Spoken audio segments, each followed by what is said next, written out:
मुझे पता है आपके और कानून के बीच में जंग चल रही है। आप कानून तोड़ें या कानून आपको, इसे मुझे कोई मतलब नहीं। मैं यहां सिर्फ इतना समझाने आया हूं कि दोबारा इस जंग में मेरे भाई को घसीटने की कोशिश मत कीजिएगा, वरना कानून मुझे अपने हाथों में लेना पड़ेगा और यह आपके लिए अच्छा नहीं होगा। छोटा मुंह और बहुत बड़ी बात कह गए तुम।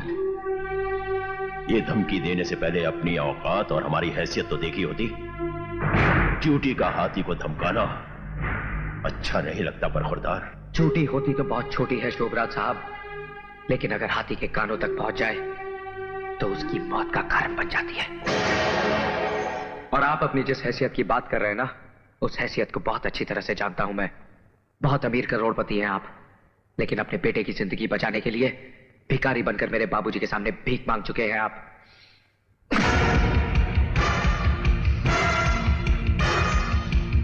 सुना है ये हाथ मेरे बाबूजी के गिरेबान तक भी पहुंच चुके हैं। 10-15 मिनट लोहे के वजन उठाकर कसरत कर लेने से ये मत समझिए कि आप बहुत मजबूत हो गए हैं। मैं हर दिन 15 घंटे पिछले 15 सालों से सिर्फ लोहे का काम कर रहा हूं, और लोहे से जब शीशा टकराता है तो उसके इतने टुकड़े हो जाते हैं कि गिनना मुश्किल हो जाता है।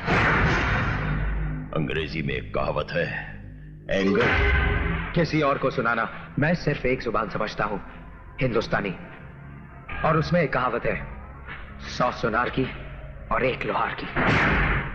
मेरा भाई मेरी मां के जीने का सहारा है, और अपनी मां को उसकी जिंदगी लौटाने का वादा किया है मैंने।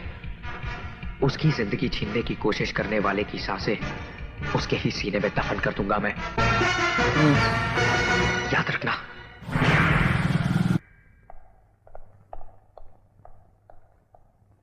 सर, अगर आप कहें तो। नहीं माइकल, मैं तो समझता था कि इसका बाप ही नाग है, लेकिन ये हरामजादा तो कोबरा निकला। दोनों के फन को चलने का कोई दूसरा तरीका सोचना पड़ेगा। क्या कह रहा था वो? कि उसका भाई उसकी मां के जीने का सहारा है? तब तो सहारे को जल्द अज जल्द फांसी होनी चाहिए।